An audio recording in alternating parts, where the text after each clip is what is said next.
There we go. Thank you everyone for joining us. If you didn't know, this webinar is part of a series, the IH Celebration of Diversity. If you have missed any of the previous sessions, you can watch them on the link that I've just put in the chat.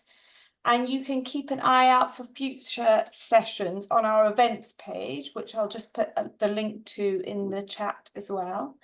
My name's Imogen and I work for IH World Organisation. The next webinar in the series will be from Annette Eagle on Wednesday, the 21st of May, titled How Inclusive is Our Teaching? The registration link is up, so please register if you are interested. And today's webinar is why neurodiversity is the future of language education with our speaker, Boelo Vanderpool. We're delighted to have Boelo here. If you don't know him already, he's a language educator with 25 plus years of experience in the industry in various different roles. He now focuses on tools and strategies to help neurodiverse students learn languages and to help teachers better understand how to teach neurodiverse students. He brings with him a unique perspective and a wealth of experience and wisdom to his work, and it really is such important work. He is going to be sharing his new initiative, which is fully supported by International House World Organisation, and we'll be adding some more information about that at the end. But for now, I'm going to pass over to Boelo. Wonderful. Thanks, Imogen. And welcome, everybody, from all around the world. Literally, I think, it's what I can see here from all around the world. So as Imogen said, not sure if you said it, I'm Dutch by birth. Maybe you could see this from my surname. I've been living in Spain for 30 years right now. I actually have a business background myself, business education background. But when I got here to Spain, I immediately started working in the language teaching industry at a Spanish school for foreign students, so Spanish for foreigners, which is also where I learned Spanish. I lived in the UK for a year as a manager of an international school in Devon, did some international marketing for that same organization as well. Moved back to Spain, set up my own language school, which then was a community language school. So I moved from an international language school to a community language school, teaching local clients English. The business grew to about a group of 25 teachers, more or less. But I've always been obsessed, literally obsessed by how people learn languages and why certain people seem to be unable to learn languages in the way that we, in a traditional setting, teach them. And this led me to specialize myself in language coaching. So first, about 10 years ago, I did a degree in coaching and emotional intelligence, applying it to language learning. I did international projects on that as well, worked with a lot of students, mostly teenagers and adults and business clients, worked extremely well. But there were still students that like was a no-go, didn't help with them. There were still students that would not be helped in that way. And this is through these international projects as well that I got in touch with the world of neurodiversity in an international project. And I was in charge of dyslexia there. And this is where I want to go. This is actually when I realized that I'm dyslexic myself. So I only realized about my own dyslexia, about my own ADHD. I had suspicion about my ADHD, but definitely not about dyslexia. So this was only about 8 years ago. And this is when a lot of questions that I'd always had about myself and about how I learn stuff and how I learn languages basically got answered almost on the spot. But also I realized while speaking to many dyslexics and to their parents, and when I say parents, I should actually say mothers, because this is usually a world where I speak to mothers and hardly ever to fathers, I realized the tremendous and utter frustration when it comes to language learning, and specifically when it comes to learning English. And now this can be in a community school, like in a local language academy, or it could be in an international school while traveling abroad and trying to learn English in a different country. But I also thought that there should be something out there, because me as a dyslexic person, I have been able to learn English, hence me being here and speaking in English with you. I also learned Spanish, so I'm trilingual, so my English and Spanish are at the same level as my native language, which is Dutch. I get by in German. I have survival French. And many years ago, I used to be able to speak Indonesian as well, but that was for about a year and then completely forgot it. So it's not that the dyslexic person can't learn any language. Every neurodiverse person is very capable of learning languages. It's just that we do this in a different way. So I started investigating, I started developing strategies. I'm not going to call this a methodology, because I think that's very preposterous to say this is a methodology, but I started creating a toolbox of strategies and of how to adapt material as well, started to work with dyslexic and ADHD students from day one with amazing, I really can say amazing results. And I still work with a small group of teachers here in Spain, and we still get the amazing results.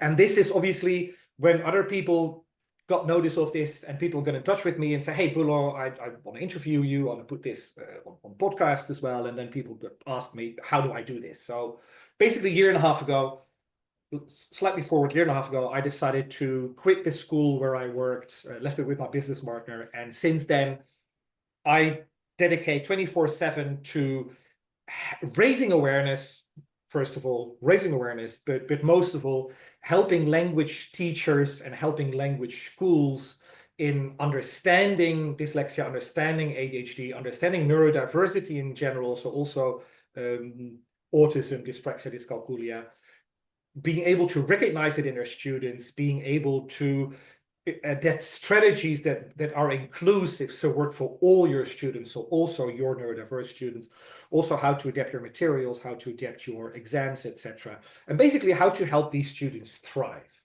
And then later, about a year in my journey, I realized that this is not only about inclusivity, because obviously my first aim was let's make this inclusive, and like the series, this is the inclusive language teaching series.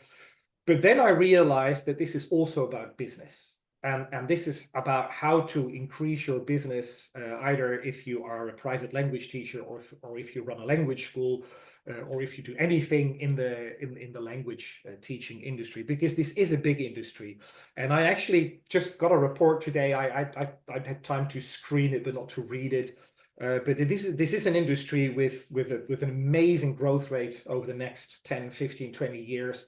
And I think right now it's valued worldwide in about 61 billion, more or less, and probably going to 200 billion by 2030 something. And it's amazing numbers. And where Europe, I mean, not all of you are in Europe, but Europe makes up for about 33% of the world's of the business of language teaching. This is in general, so not just language schools, this is also language apps, etc. So the whole business. So there is a lot to talk about here today, and I'm going to talk a little bit about everything, about dyslexia and ADHD, about the importance in society in general, and also about the opportunity out there for language teachers and for language schools. But before I do, I'm going to share my screen with you, because I obviously prepared a presentation.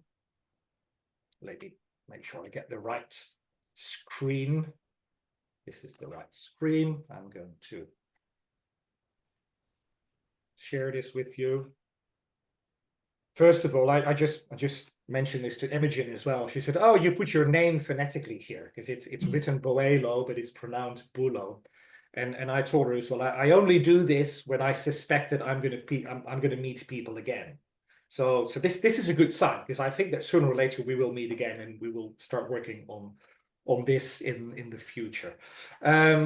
This is actually from a presentation that I did at IATEFL a couple of weeks ago, and the presentation was about dyslexia and ADHD, disability or opportunity. And obviously today we're going to talk about this not being a disability, but this being an opportunity. And I do this because in many cases, I'm going to say that almost in all cases, we still look at this as a problem. We look at this as a disability. And I really hope that after today, many of you will start looking at this and will start seeing this as an opportunity for you as a teacher, as an opportunity for you as a school as well, a business opportunity. But before that, I want to tell you a little story. This is a true story. So I might invent something here, but the core of the story is absolutely true. This is a story of a little girl called Lynn. No, Gillian, sorry. Little girl called Gillian. Gillian was born in 1926. And when she went to school in the UK, she was a very restless girl. So she couldn't sit still. She was bored. She would move around all the time. She was an annoying teacher. She wasn't paying attention. She wasn't listening. She was all over the place. And basically, she was one of those obnoxious students that you would say, oh, by all means, could you please not come back tomorrow? You know, because there's nothing I can do with you. And this was a young girl, and the teacher didn't know what to do with her, spoke to the mom and said, listen, we really don't know what to do with your daughter, with Gillian. Please take her to the doctor and get her sorted out. So the mother takes her to the doctor, and they sit down, and the doctor talks to her. Mother is out of the room, and he talks to Gillian for a while, and he says, listen, I'm just going to talk to your mum for a couple of minutes. You sit here and I'll come back. And while he walks away, he puts on some music. So he puts on the radio and he puts on some music, and he closes the door and he calls the mom over and he says, come here. And they look through the window into the room, and they see that the little girl, she's getting up of her chair, and Gillian starts, I'm not going to do it. I'm not going to dance. Yeah, because I'm not a very good dancer. But she starts dancing beautifully, graciously, amazing, moving around the room. It's you go like, wow, your mouth falls up and you go like, this is amazing what I'm seeing here. And the doctor turns to the mother and says, there's nothing wrong with your daughter. Your daughter is a dancer. That's it. And obviously what the doctor didn't say to her, because he probably didn't know it, because it didn't exist as a term back then. Basically, children, she was just ADHD. That was it. And the problem with ADHD and with dyslexia and neurodiversity, not the problem, but basically what we do is that we classify them as SLDs. We classify them as specific learning difficulties. This is a broad term, specific learning difficulties. Sometimes even when you look online, when you Google SLDs and what SLDs means, sometimes it's also classified as specific learning disabilities. Disabilities, that's a very, very difficult, very, very hard word to talk about. And then when you talk about children like this little girl, yeah, and you talk about disabilities, about ADHD, and then you see what came of her, like the little girl, she grew older, she went to dance school, she went to the she became a professional dancer, she became a professional choreographer. She actually was one of the most renowned choreographers worldwide. She did the choreography, I think, of the musical Cats and the musical Phantom of the Opera in London. She won many prizes. So obviously when you look at this little girl, becoming this amazing, successful woman, you will say, there's nothing about disability about this girl. I mean, why would the D stand for disability? And the same we could say for these people. So these people, all of them, and I could have like 10, 20 slides of pictures of people like these, probably like the whole hour of people like these. And all these people have one thing or two things in common. They either have ADHD or dyslexia, all of them. They either have dyslexia and or ADHD. I'm going to get back to that in a little while. So when you think of this group of people, when you think of Gillian Lynn as well, we should really rethink the D in specific learning difficulties or specific learning disabilities, because all these people had an LSD. They either had dyslexia or ADHD, and maybe some of them even some sort of autism. And obviously none of them we would classify as disabled. We would actually classify them as extremely abled in their line of work and extremely successful in their line of work as well. So maybe instead of SLDs, specific learning difficulties or disabilities, and this is what happens with these people, you know, these people, they end up in a system, in an education system where everybody is classified by their ability, or everybody's measured by their ability to climb a tree. This is a very famous quote that everybody says that Einstein said this. I actually looked it up, and there's no reason why Einstein should have said this, but it's always nice to say that Einstein says things and then all of a sudden it becomes true. But we all know this. We all know that it is extremely unfair to just to classify everyone by their ability to do the same thing. And many of the students with specific learning difficulties, some students like me as well, we feel like the fish here as well. And we obviously see it is very unfair that there are many monkeys around us, but that we are classified as the same way, we're examined the same way they are. So maybe instead of specific learning differences or difficulties, we should talk about ALOs instead of SLD, about ALOs. And ALOs could be amazing learning opportunities. But here we are with a group of teachers, and as teachers, maybe instead of talking about ALOs, we should talk about ATOs, amazing teaching opportunities. And this is what I want to talk about today. I really don't want to talk about disabilities. I really don't want to talk about difficulties. I really want to talk about opportunities and how we as language teachers in general, as in language schools, can take neurodiversity and make this into an opportunity and make this work for us as a school, as a teacher. Now, talking about neurodiversity and to see it as how big of a thing this is. And I do this because many times I speak to teachers and they say to me, yeah, Boelo, it's really nice what you do. It's beautiful, your line of work, that you want to be inclusive for these students. But I haven't met that many dyslexic or ADHD students in my school or in my classes. Maybe only a couple of them every year, or maybe one this year and one last year. And then my immediate response usually is that you know of. Because one of the main problems with neurodiversity is that it is highly underdiagnosed. So it is calculated that about, and this is by the British Dyslexia Association, they think that about 80%, so 80% of dyslexic children in the UK alone go through school without being diagnosed. Whereas I usually say between 10 and 15, but Made by Dyslexia, this is a British NGO, they get it at about 20% of the population has a dyslexic brain. So of this part of the population, a very, very big part of the population is undiagnosed. But the diagnosis is picking up, specifically in Europe, and I think United States as well, maybe not now, but it used to be. But especially in Europe, this is picking up, and we get more and more students being diagnosed. Every time I speak to a school owner or an academic manager, director of studies from schools in Europe, in Africa, in America, in Latin America, in Asia, everybody says the same to me. They say we get more and more students through the door with autism, with dyslexia, with ADHD almost every day. We see this more and more happening every day. So this means that diagnosis is picking up. Now, according to Made by Dyslexia, about 20% of the population is dyslexic.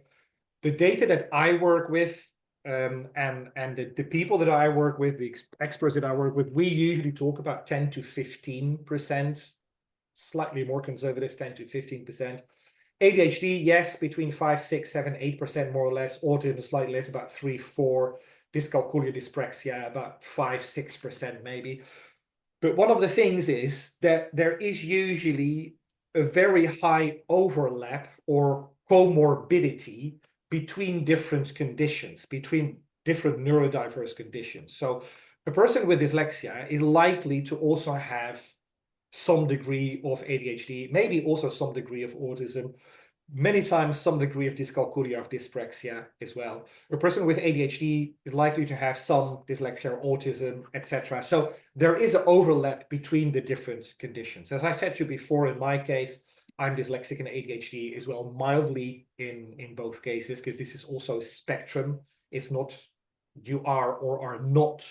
You are on a spectrum. There are people that are mildly slight or moderate or severely dyslexic, ADHD, or autistic, or dyscalculic, or dyspraxic. So as we can see, this is a big part of the population. And if we add them together, so if we look at the whole neurodiverse community, so we add the people with autism, ADHD, dyslexia, dyscalculia, dyspraxia, etc. together, then yes, then we will easily come to a 20%. So this means that 1 out of 5 people in society has a neurodiverse brain. That is a big percentage. And with that percentage in mind, earlier this week, because I also did a webinar for a group of Irish schools on Wednesday, and I did the same for them. I did some research to quantify how big 20% is of our market, basically. And I said, okay, let's start with Spain, because this is where I live, right? So Spain has about 49 million inhabitants.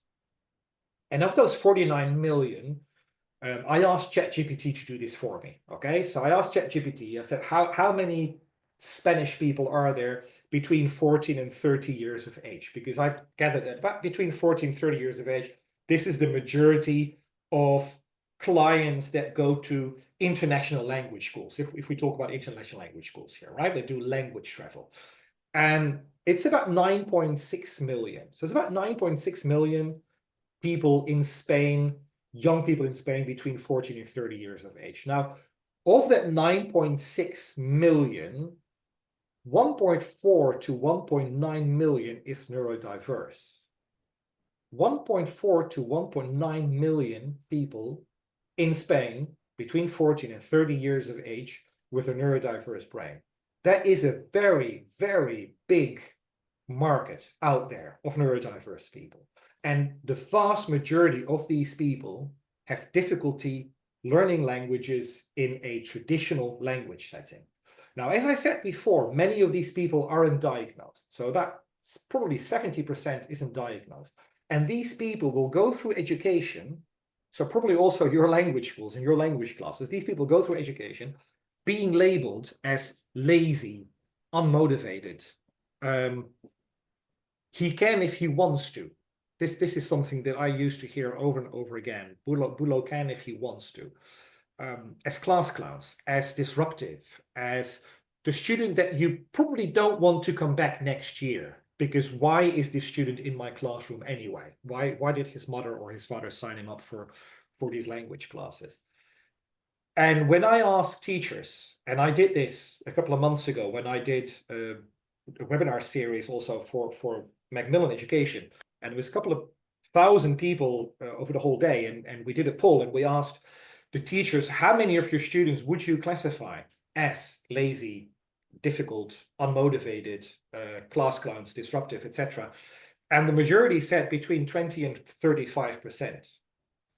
Now, if I say that 20 to 35%, that the vast majority of those students probably behave that way because they are neurodiverse and they are taught in a not neurodiverse friendly environment, this is when we realize how big of an opportunity this could be.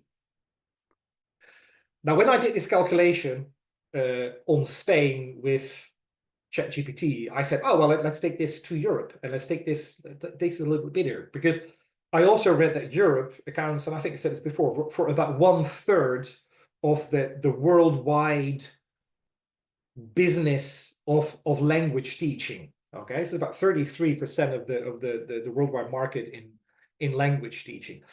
And ChatGPT says that between 21.4 and 28.6 million individuals aged 14 to 30 in the EU, excluding UK and Ireland, because this was for schools that teach English, are likely to be neurodiverse.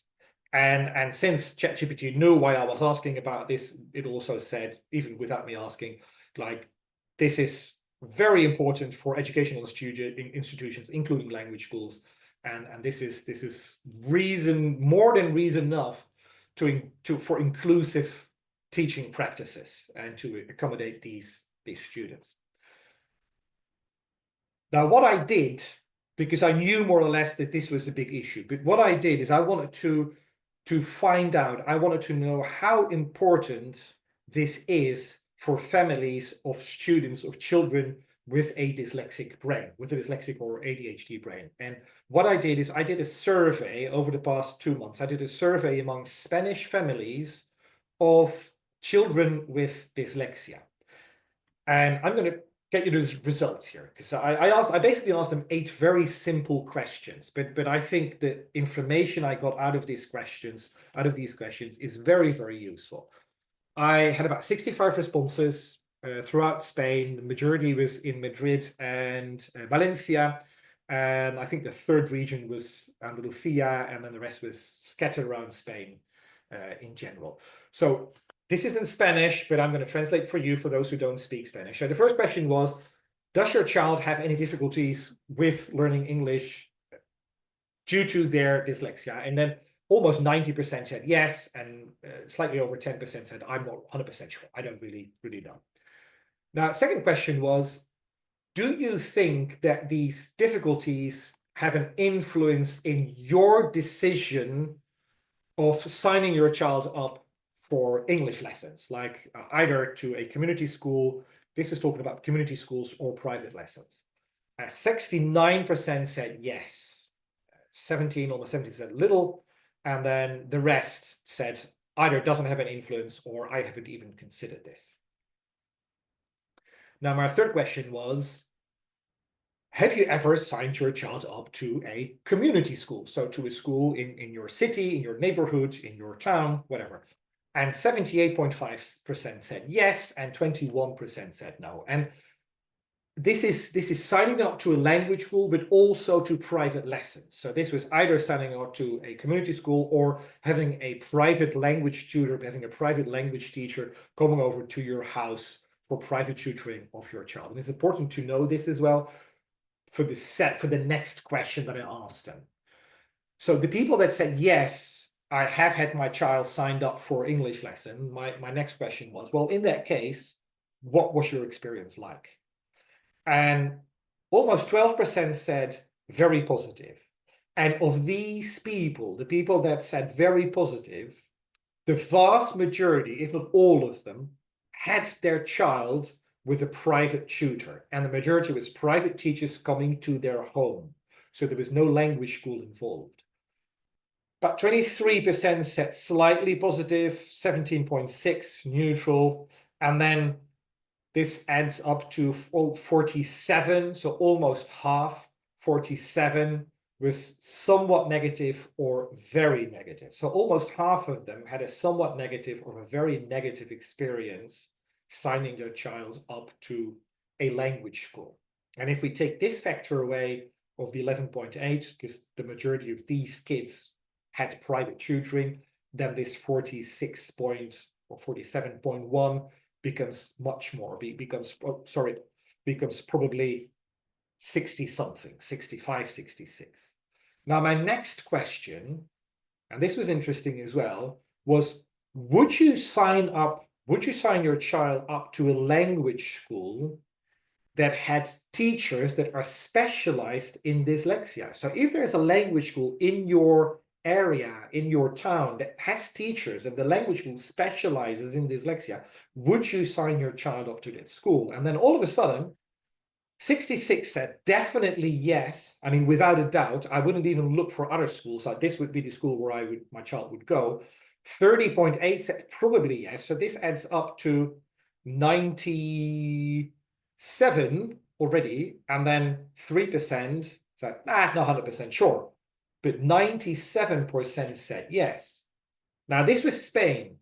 And remember that in Spain, we had 1.4 to 1.9 million people with a dyslexic brain between 14 and 30 years of age. And if you say, yeah, but Boelo, you also said that not all of them are diagnosed. It's okay, well, 30% is diagnosed.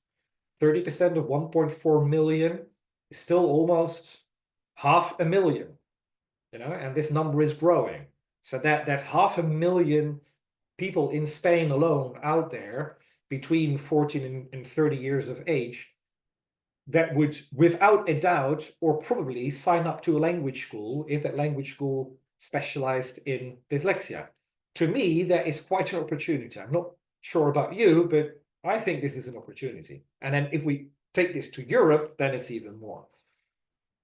But as I said, okay, this is about community schools, right? And there's something about signing your child up to a school in your town, and something else is signing your child up to or paying for a language course and sending your child to the UK, to Ireland, to the United States, to Malta, to anywhere abroad to learn languages. So I asked them as well. I said, would you sign your child up, or would you send your child abroad for a language travel program? 35 said absolutely yes. 32 said probably yes. 20, I'm not sure. 9.2, probably not. And a very residual amount said definitely not. So we can say there's about 67, 68% of people that say, yeah, absolutely, I would like to do this. I would actually think about this, or I would probably think about this. My seventh question then was obviously, do you think that your child's dyslexia has an influence on this decision? So upon making that decision, their dyslexia, does it have an influence, yes or no? Only 41.5 said no, no influence. So this is 48.5, almost 59% of respondents that said yes, it either has a lot of influence or it has at least some influence on my decision of sending my child abroad for language travel. My last question, and then we go to the next part, is if there were a language school either in the UK or Ireland or Malta or anywhere abroad that specializes in dyslexia and has teachers that specialize in teaching dyslexic students in an inclusive atmosphere, an exclusive environment, would that be interesting for you? And then again, 33.8, absolutely yes, 32.3. So together, this is 66%, oh, sorry, almost 66%. That's either an absolute yes or probably yes, and only 29 is not sure, and then the definitely not or probably not is, again, residual here. So again, also for language travel markets, there is a market out there for international schools. The next thing I did, so I did two parts of research. I did this because I wanted to know what the feeling was, what Spanish families would do if this existed. And then I did a research and I said, okay, well, let's see if it does exist. Let's see if language schools out there are specialized in dyslexia. And since we are talking we're here in an International House series, what I did is I did a market research among international house schools. So international house schools that work internationally, so that do not only work with community students, with students in their area, that receive students from abroad. So international house students that work on the international language travel market. I think it was about 49 or 50 schools that we contacted. And what we did a market research. We actually did a mystery shopping. We contacted the schools and we asked for a language course. I think we asked for a 3-month language course for our dyslexic student, for our dyslexic teenage child. And the responses, we grouped the responses in 4 different groups. So group 1 would be the schools that either did not respond back, that I mean, can't even be bothered responding, or would say, I'm really sorry, we can't do anything for your child, and basically said there's nothing we can do for this student. Group 2 would say, yeah, we probably can have your child in our courses, no problem whatsoever, but we have no experience whatsoever. And basically what we'll offer is either a standard course or maybe some private lessons.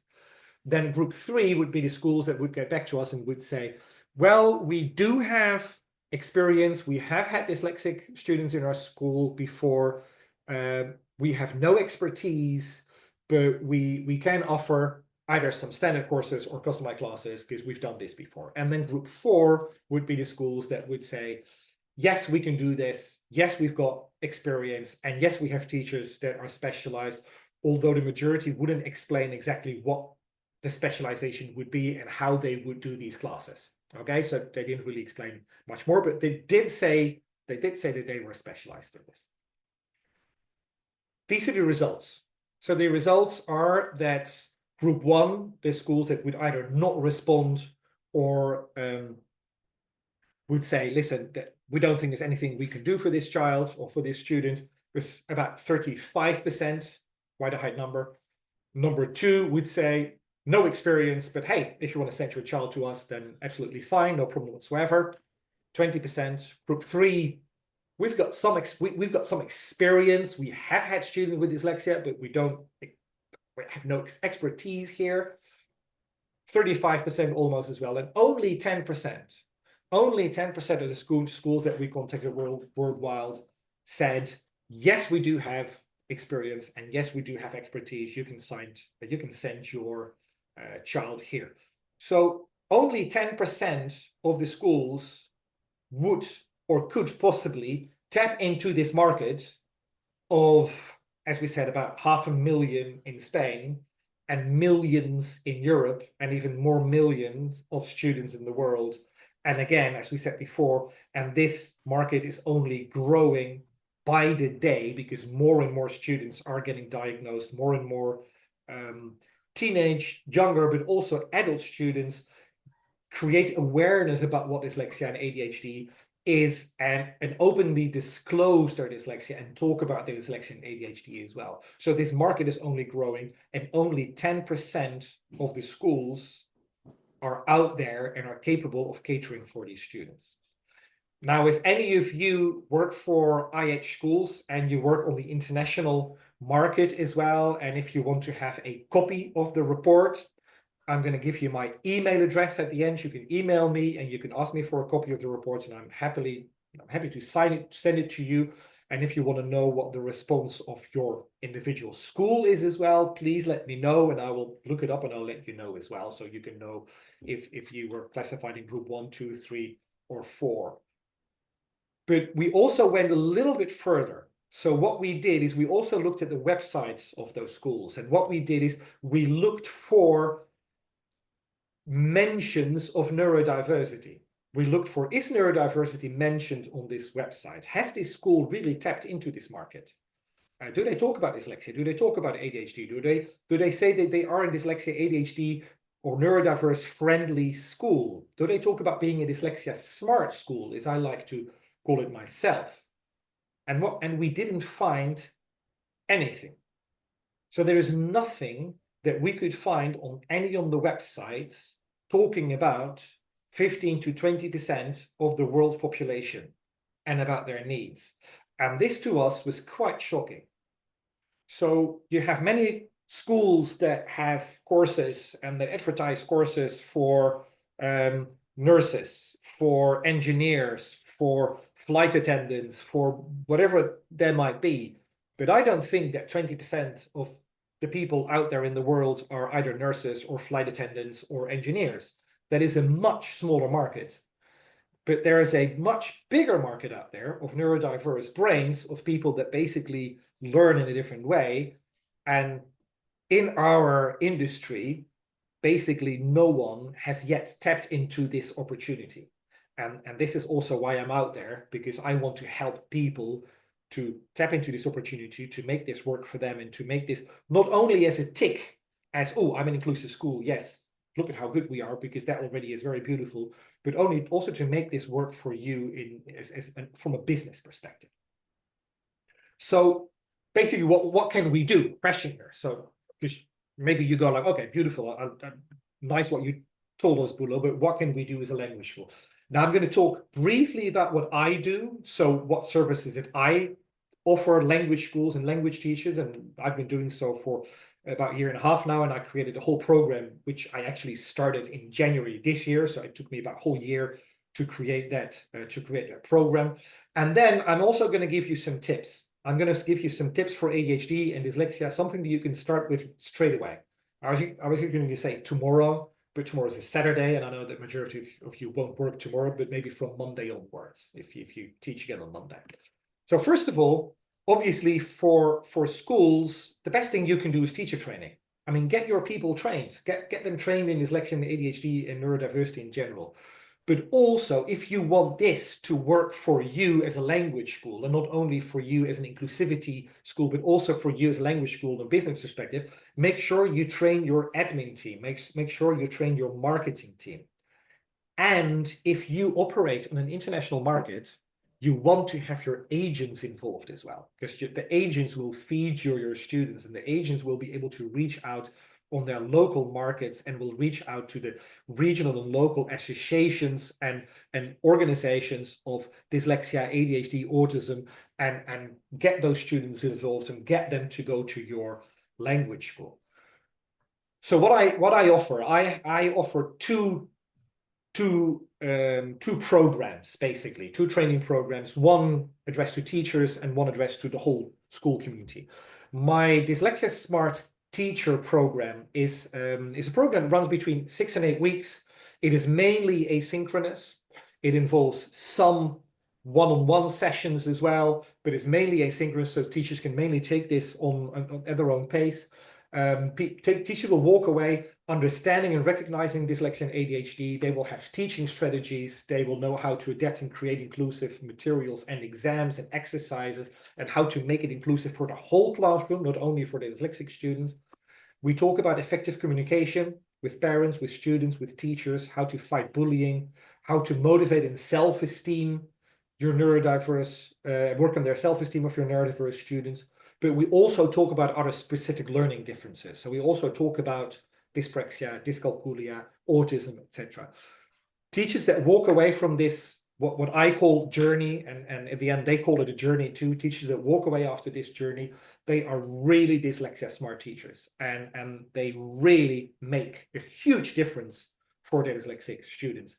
Usually after the first module already, they make a difference. But after the last module, after finishing the whole course, they really, really make a huge difference and start getting more business. So the teachers that are individual teachers, they really start getting more business, because in the live sessions, we also talk about how to make this work for you on a business level if you're an individual teacher.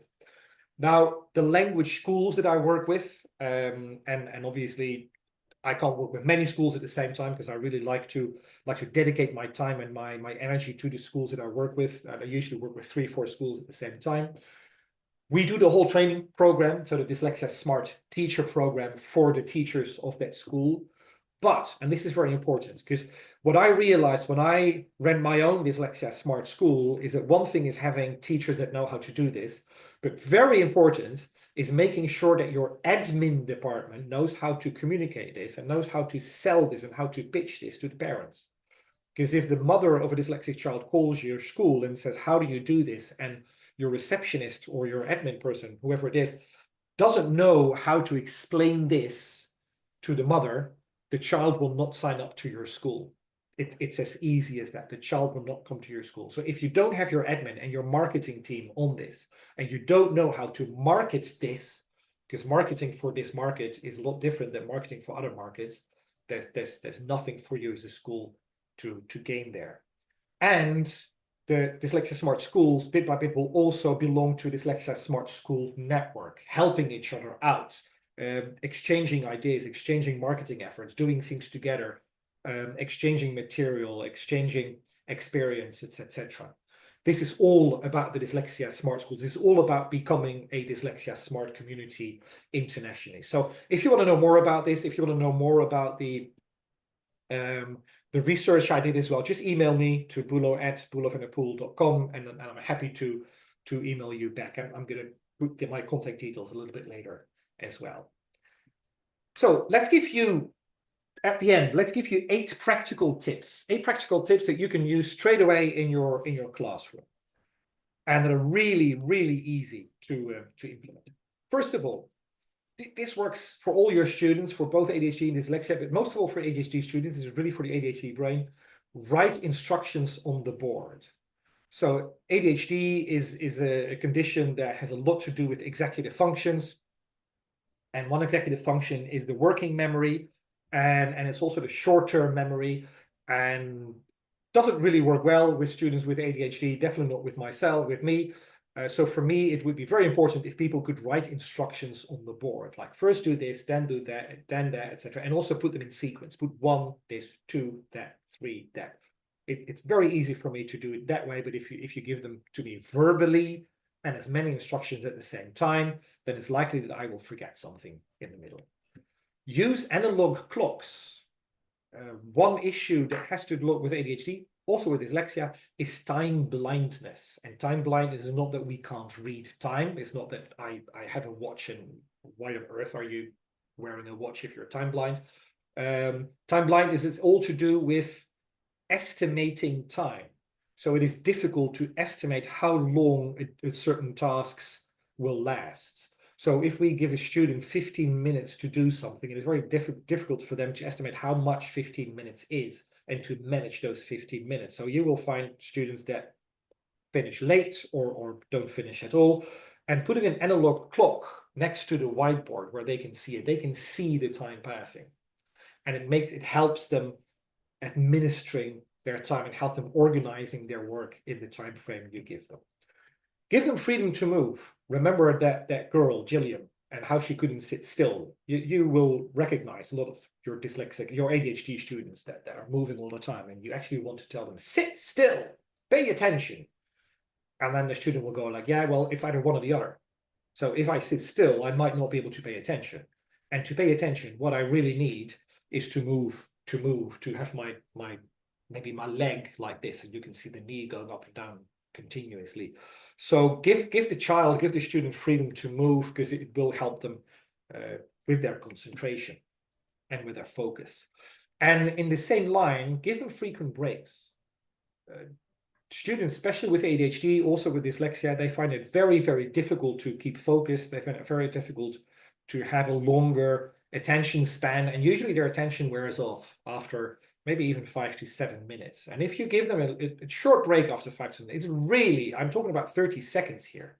And I'm talking about standing up, stretching, moving around, maybe some jumping jacks, maybe even some cute dancing, 10 seconds in the classroom, and then go back and sit down again and calm down a little bit, and then go on with the next thing you want to do in class. Those frequent breaks, this little break here and there, it's amazing. Has an amazing effect on their brain, and a soothing effect that will make them focus again on what needs to be done. So far for ADHD. And obviously during my training, I give like 6 times this, a lot more than this, and we really go in depth in what the strategies are about. But I just wanted to give you a little bit of this as well today, so you know more or less what we're talking about. Dyslexia, for your dyslexic students, obviously use less text, use more visuals. Dyslexic students don't work well with text. Dyslexia, it's all in the name. And dyslexics are usually very visual thinkers. We process information in a very visual way. All the information, everything we process a lot better if it is visual. It also makes it easier for us to process information when you put it in colors.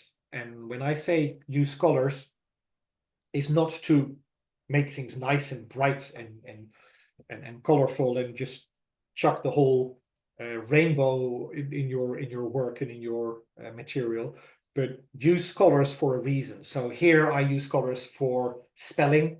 Yeah, it's the OU here, which is difficult in this word. I can also use it for grammar, maybe the ing ending. I can use it for to highlight the important words in the text, maybe as well. I can use it for many different reasons.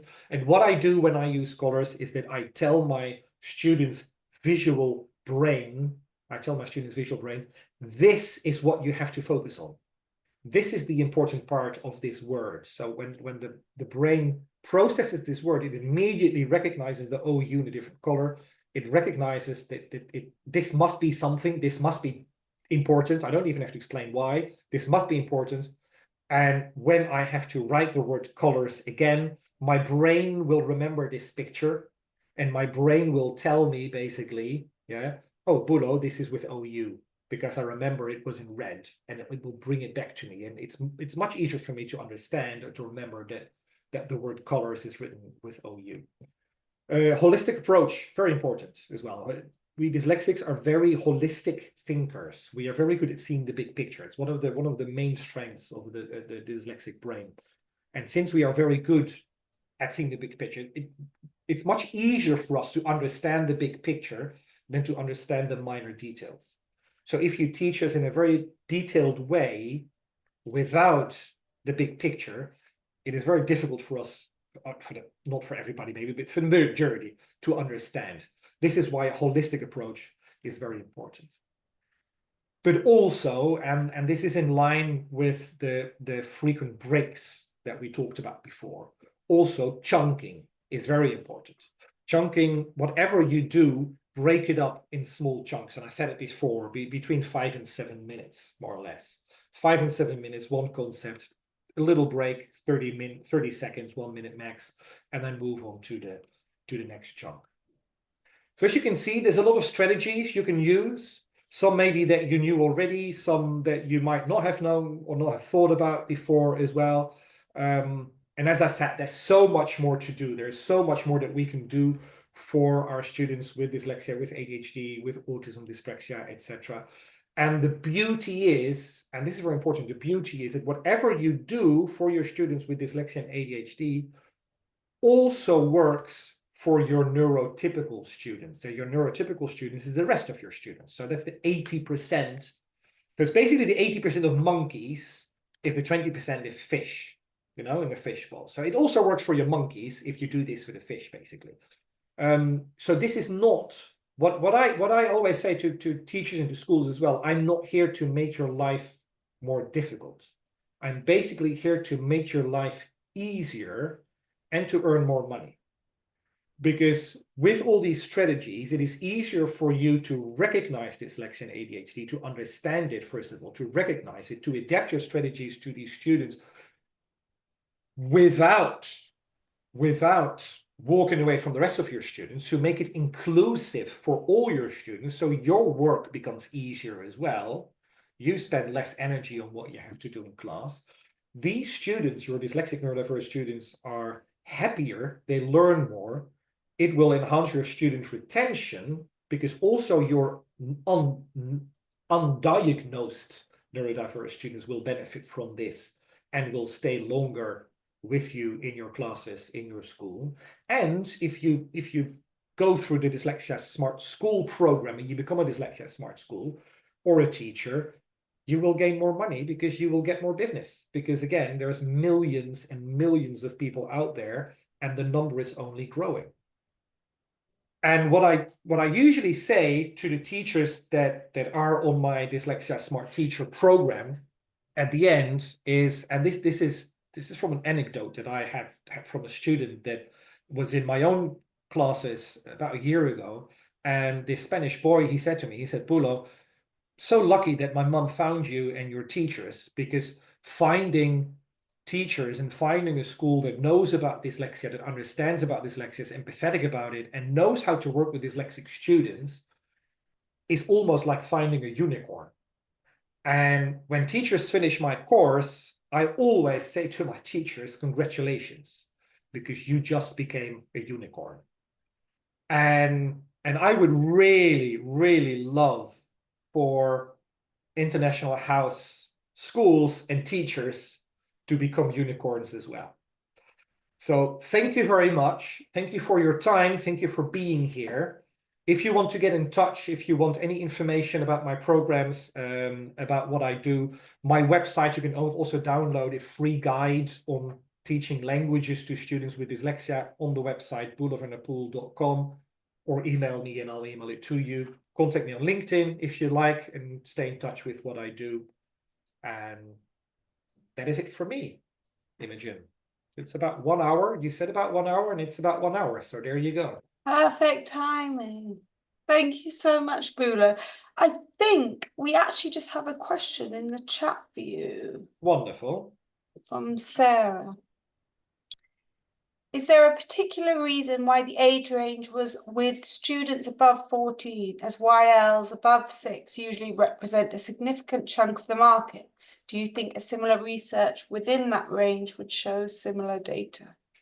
It would definitely show similar data, and it would basically make the opportunity in the market even bigger. So I choose 14 to 30 because what I did, as I said, I did this earlier this week for schools in Ireland that only work on the international market, and I know that their main market share in age range is 14 to 30.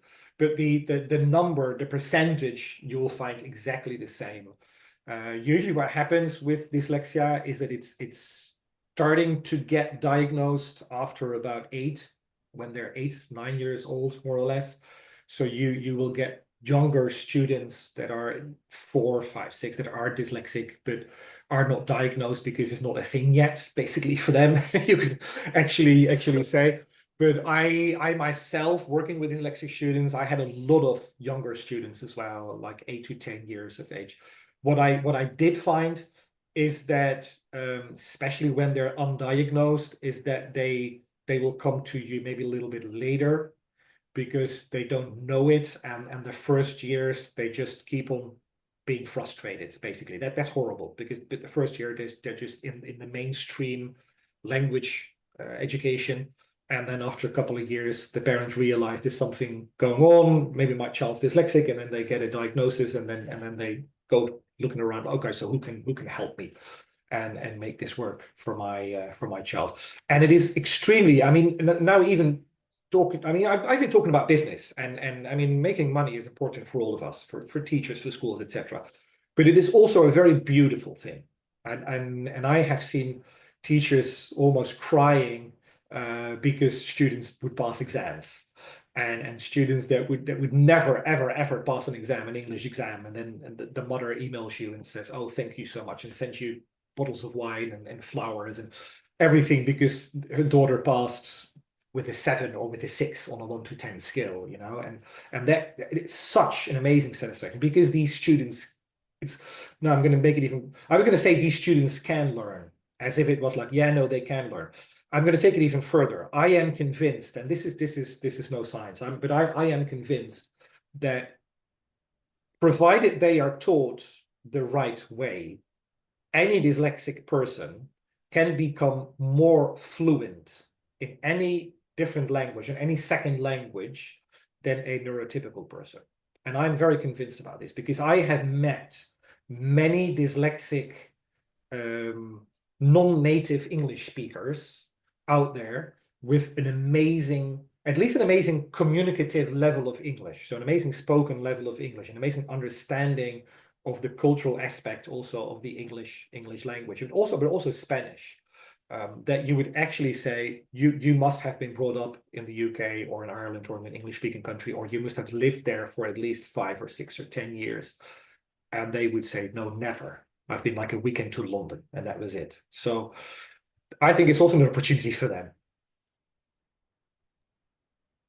Thank you, Boelo. We do have just one more question before the end, from Bethan. Could I just check what is meant by holistic approach in terms of language learning? Is this highlighting the importance of context/situation?